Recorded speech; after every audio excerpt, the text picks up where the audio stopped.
என் தமிழ் சொந்தங்களை இந்த வீடியோ கொஞ்சம் பாருங்க. சோறு சுவையாக இருந்தால் இங்க இருக்கிற அப்பாலாம் சாப்பிடுவாங்க, கோச்சிட்ட விட பரவாயில்ல. சோறு நன்றாக இருந்தால் அண்ணெல்லாம் சாப்பிடுவோம்.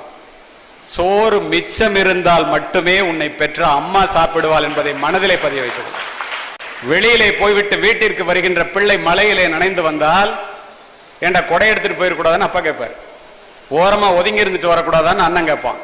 தாய் என்ன செய்வாள் தெரியுமா? தன் பிள்ளையினுடைய நனைந்த தலையை முந்தானையால் துவட்டி, இந்த பாழாய் போன மழை என் பிள்ளை வெளியிலே போகும்போதா பெய்ய வேண்டும் என்று மழையை திட்டுவாள். அவள்தான் தாய். இதெல்லாம் ஏன் தெரியுமா சொல்றேன்?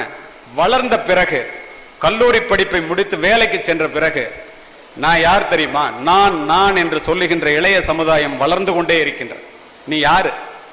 உன் உடலிலே ஓடுகின்ற ரத்தம், நரம்பு, எலும்பு, சதை, உயிர், உடல் அத்துணையும் உன்னுடைய பெற்றோர்கள் போட்ட பிச்சை என்பதை மறந்து விடாதீர்கள். உயிருள்ள பெற்றோர்கள் நேசிக்கப்பட வேண்டியவர்கள். உயிரற்ற அவர்களுடைய சொத்துக்கள் உபயோகப்படுத்தப்பட வேண்டியது.